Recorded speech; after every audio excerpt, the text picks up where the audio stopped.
बिहार के इलेक्शन को ध्रुवीकरण करना चाहते थे और घूस देकर सत्ता में बैठना चाहते थे, और वो चीजें हुई भी। जिनके लिए गया है, अगर महिलाओं के लिए गया है, महिला की जगह अगर किसी पुरुष के पास चला गया होगा तो वो वापस करेंगे। ये महिलाओं के लिए था, मुख्यमंत्री महिला उद्यमी योजना, महिलाओं के सशक्त बनाने के लिए, महिलाओं को उद्यमी बनाने के लिए, महिलाओं को आत्मनिर्भर बनाने के लिए, महिलाओं को मुख्य धारा से जोड़ने के लिए। और भारतीय जनता पार्टी को मेरा ये चैलेंज है, जनता दल यूनाइटेड को, कि जांच करवा ले ट्रांसपेरेंसी के साथ। उसमें आपको संलिप्त पाए जाएंगे कि पुरुषों के खाते में भी 10,000 रुपए गए हैं। अब पुरुषों को लव लेटर भेजा जा रहा है। नमस्कार, आप देख रहे हैं चौकस भारत और मैं ब्रजेंद्र। एक तस्वीर हम दिखा रहे हैं, स्क्रीनशॉट है, ये आरजेडी के फेसबुक से लिया गया स्क्रीनशॉट है जो हम आपको अब दिखा रहे हैं। अब आपके स्क्रीन पे नज़र आ रहा होगा, कुछ वाक्य लिखे हुए हैं और कुछ जो है उसमें जीविका से संबंधित पोस्ट भी है। ज़रा देखिए इसको गौर से, क्या कुछ कहना चाहता है ये पूरा पोस्ट और ये तस्वीर क्या कह रही है। स्पष्ट हो गया होगा, लेकिन और भी इसके अंदर हम पहुंचते हैं। और इस वक्त हमारी मौजूदगी जो है वो भारतीय जनता पार्टी में है और हमारे साथ इन्हीं बातों को लेकर साझा करने के लिए प्रेम रंजन पटेल साहब हैं। यहाँ के प्रबुद्ध प्रवक्ता भी हैं, वरीय नेता भी हैं और इन्हें फायर ब्रांड भी कहा जाता है। तो चलिए हम आगे बढ़ते हैं। सबसे पहले तो ये सवाल खड़ा हो रहा है आरजेडी के तरफ से कि हड़बड़ी में आप लोग जो 10-10 हज़ार रुपये दिए थे महिलाओं को व्यवसाय करने के लिए, वो महिला के जगह पे कई पुरुषों के खाते में चले गए हैं और अब आप लोग लव लेटर लिख रहे हैं उनको कि भैया ये पैसा वापस कर दिया जाए। तो ये कहाँ का न्याय है? देखिए, 1,46,00,000 महिलाओं के खाते में पैसा गया है जी। और ये जो है से मुख्यमंत्री महिला उद्यमी योजना के तहत गया है। स्टार्टअप के लिए जो है से 10,000 रुपया प्रति जो है से महिलाओं को जो है से दिया गया है। उसमें मैं मानता हूं कि जो है से सूची बनाने में जो जीविका दीदियां हैं उनके माध्यम से और उनके द्वारा जो है से ये सूचियां बनाई गई है, तैयार की गई है। उसमें हो सकता है कि कुछ गड़बड़ियां होगी, मैं मानता हूं कि कोई आवश्यक नहीं है कि सारे, अगर 1,46,00,000 महिलाओं को अगर जा रहा है खाते में, तो उसमें अगर जो है से 10, 20, 100, 50 मैं मानता हूं कि कुछ गड़बड़ी हुआ होगा तो उसको सुधार लिया जाएगा। इतनी बड़ी संख्या में इतना बड़ा काम हो रहा है और उसमें थोड़े बहुत गड़बड़ी हो गया तो अरे भाई, राजद को जो है से कम इतना बेहतर, इतना बढ़िया काम महिलाओं को सशक्तिकरण के लिए, महिलाओं को मुख्य धारा में जोड़ने के लिए, महिलाओं को आत्मनिर्भर बनाने के लिए, महिलाओं को पुरुषों के साथ खड़े होने के लिए और पुरुषों के भागीदार बनने के लिए उनके इनकम ऑफ सोर्स में ये काम अगर सरकार कर रही है महिलाओं को, तो उसके बाद जो है से उनको इतनी चिंता क्यों हो रही है, उनको जो है से परेशानी क्यों हो रही है? चिंता इस बात की है उनको कि ठीक है चला गया तो आप पैसा मांग कह रहे हैं। अरे भाई, जिनके लिए गया है, अगर महिलाओं के लिए गया है, महिला की जगह अगर किसी पुरुष के पास चला गया होगा तो वो वापस करेंगे। ये महिलाओं के लिए था, मुख्यमंत्री महिला उद्यमी योजना, महिलाओं के सशक्त बनाने के लिए, महिलाओं को उद्यमी बनाने के लिए, महिलाओं को आत्मनिर्भर बनाने के लिए, महिलाओं को मुख्य धारा से जोड़ने के लिए। हड़बड़ी में गड़बड़ी की नहीं, कोई हड़बड़ी नहीं। इतनी बड़ी संख्या में अगर जो है से होता है तो उसमें 2, 4, 5 जो है से अगर कुछ इस प्रकार का चला जाता है तो उसमें कौन बड़ी बात है? उसका सुधार किया जाता है, हर चीज में होती है। आरजेडी का आरोप होती है, मैं मानता हूं कि सरकार के तरफ से नहीं हुआ है।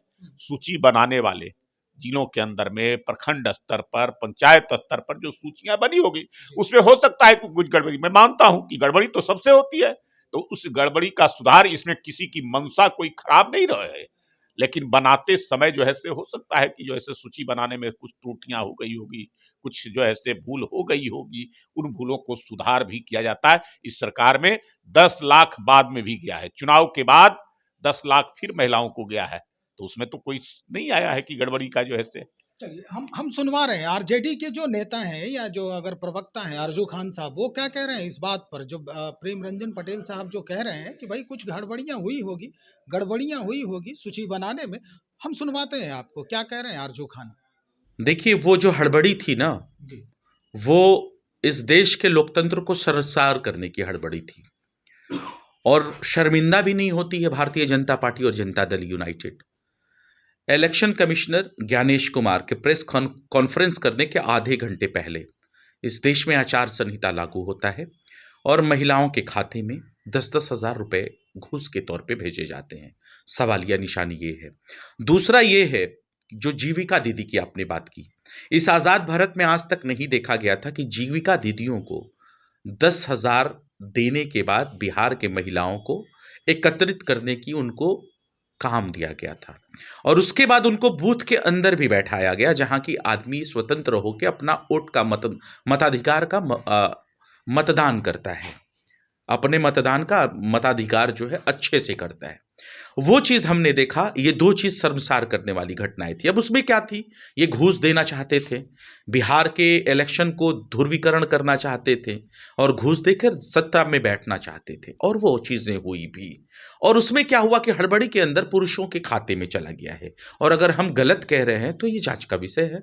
और भारतीय जनता पार्टी को मेरा ये चैलेंज है, जनता दल यूनाइटेड को, कि जांच करवा ले ट्रांसपेरेंसी के साथ। उसमें आपको संलिप्त पाए जाएंगे कि पुरुषों के खाते में भी 10,000 रुपए गए हैं। अब पुरुषों को लव लेटर भेजा जा रहा है, खतनामा भेजा जा रहा है प्यार का, कि मैंने कबूल किया कि 10,000 रुपए पुरुषों के खाते में चले गए, आप उसको वापस कर दीजिए। और यही होने वाला है। सबसे बड़ा सवाल यह है कि जो महिलाएं, जो 1,90,000 जिनको नहीं मिला है, वो कब उनके खाते में डाला जाएगा? क्योंकि हमने नालंदा के अंदर देखा कि हजारों की संख्या में महिलाएं प्रोटेस्ट करती हुई नजर आई। उसमें दो तरह की महिलाएं थी। एक कहती थी कि मेरे अकाउंट में पैसा ही नहीं आया 10,000, वो मुझे चाहिए। और दूसरी वो महिलाएं थी जो कहती थी कि 1,90,000 बची हुई राशि हमको कब दोगे, नहीं दोगे तो हम आंदोलन करेंगे सड़कों पे। तो ये सारे सवालात थे, जांच का विषय है। आप जांच करवा लीजिए। ये हम मानते हैं कि इलेक्शन कमिश्नर ज्ञानेश कुमार की मेहरबानी से आपने इलेक्शन को मैनिपुलेट किया, आपने इलेक्शन जीता। ज्ञानेश कुमार को प्रमोशन भी मिल गया है, बिहार के इलेक्शन जिताने का उनको इनाम भी मिल गया है। लेकिन सवाल यह है कि 1,90,000 बची हुई राशियां कब दीजिएगा? और जो पुरुषों के खाते में चले गए, आप उनको लव लेटर मांग रहे हैं कि 10,000 वापस कर दीजिए। ये क्या अधिकार है आपको वापस लेने का वो पैसा? ये सबसे बड़ा सवाल है। सीधा सवाल कर रहे हैं कि भाई आचार संहिता लगने के बाद ये इतनी अकबकाहट क्यों हो गई थी पैसा भेजने की, कि जो वो पूरी तरह जो है से उनका आरोप बेबुनियाद है। आचार संहिता चुनाव घोषणा से पूर्व जो है से, चुनाव घोषणा के बाद ना आचार संहिता लगती है, ये सारे जो है से योजना और उसको जो है से भेजने का काम ये सारे चुनाव घोषणा से पहले किया गया है। इसलिए कोई उसमें गड़बड़ी नहीं। अब उनको कोई मुद्दा नहीं मिल रहा है, पराजय हुई है, बड़ी पराजय हुई है, हार हुई है और ऐसी बुरी हार हुई है कि अब जो है से उनको जो है से आगे भविष्य नजर नहीं आ रहा है। उनके विधायक भी अब उनके साथ खड़े हैं कि नहीं है, ये भी जो है से प्रश्न चिन्ह है। उनके घटक दल वाले तो कह रहे हैं कि 3 महीना का लिटमस टेस्ट है आप लोगों का, उसके बाद वो सड़क पे उतरे। अरे भाई 20 साल से हम लोग सत्ता में हैं और काम कर रहे हैं। 20 साल हो गया ना, ये जो है से 21वें साल में हम लोग जा रहे हैं, चले गए। और अब जो है से उसके बावजूद कह रहे हैं कि लिटमस टेस्ट जो है से, अब कितना लिटमस टेस्ट, जनता जो है से पूरी जो है से जांच परख कर करके और उसके बाद मुहर लगाती है। 20 साल में कई बार मौका मिला है जनता को मुहर लगाने का और बार बार जो है से मुहर लगा रही है, बार बार जो है से वो पसंद कर रही है। तो कहीं ना कहीं जो है से इस सरकार के प्रति जो है से उनकी जो है से पूरी तरह से जो है से आत्मनिर्भरता है। उनको लग रहा है कि जो है से ये सरकार हमारे हित के लिए काम कर रही है और हमारे पक्ष में काम कर रही है, हमारे लिए सोच रही है, इस राज्य के विकास के लिए और हमारे विकास के लिए। तो उसके बाद भी जो है से उनको इतना पर भी संतुष्ट नहीं होना चाहिए। अरे जाइए, कम से कम जनता के बीच में चाहिए।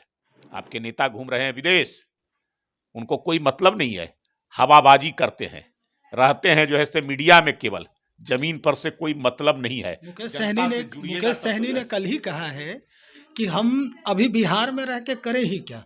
3 महीने का इनको वक्त दिया गया है। जिनको 10-10 हजार रुपए दिए हैं ये, उनको 2-2 लाख भी रुपया 3 महीने के अंदर डाल देना है इनको। अगर ये नहीं दिए तो हम सड़क पर भी आएंगे और सदन में भी नहीं छोड़ेंगे। अब मुकेश सहनी की क्या स्थिति है, स्वयंभू उप मुख्यमंत्री बने थे, जबरदस्ती जो है से कोई जो है से उनका सहयोगी दल उनको घोषणा करने के लिए तैयार नहीं, और उसके बाद जो है से अपने से कह रहे थे कि मैं उप मुख्यमंत्री मैं बनूंगा, डेट तय, स्थान तय, ओथ लेने का, और उसके बाद जब रिजल्ट आया तो ढाक के 3 पात जो है से कहीं के नहीं रहे, अता पता भी नहीं रहा। अब उसके बाद जो है से जाएं अपना जहां से आए हैं, जिस जगह से छोड़ कर करके व्यापार, रोजगार, बिजनेस जो है से अब जाएं वहां ढूंढें। और दूसरा कि जो है जिस बात की चर्चा कर रहे हैं, ये स्टार्टअप जो है से मुख्यमंत्री उद्यमा योजना का है, और महिलाओं को आवश्यकता जरूरत पड़ेगी तो 2 लाख रुपए तक का उनको ऋण जो है से उन्हीं महिलाओं को दिया जाएगा, उनको रोजगार करने के लिए। जिनको जितनी आवश्यकता जरूरत होगी उसके मुताबिक उन महिलाओं को दिया जाएगा। ये 10,000 रुपया स्टार्टअप प्रारंभ करने के लिए है। स्टार्टअप प्रारंभ करेंगे, उनको उद्यमी बनाने के लिए आगे जो उतनी आवश्यकता होगी 2 लाख रुपए तक का जो है से लोन ये सरकार के द्वारा जो है से घोषित है, वो जैसी जितनी जब जरूरत पड़ेगी तो वो दिया जाएगा उनके डिमांड पर। बहुत शुक्रिया जानकारी देने के लिए। हमारे साथ भारतीय जनता पार्टी के प्रबुद्ध प्रवक्ता और वरीय नेता प्रेम रंजन पटेल साहब इस पूरे मसले पर बातचीत कर रहे थे, अपने विचार साझा कर रहे थे। आपने सुना ही कि भाई ये गलती हुई होगी सूची बनाने में जीविका दीदियों से, और इसी बाबत जो है ये इतना बड़ा मसला हो गया है। खैर, अब पैसे लौटाने की बात हो रही है। ये अलग बात है कि ये पैसे वापस होते हैं या नहीं होते हैं, ये तो जांच का विषय है और कार्रवाई का विषय है।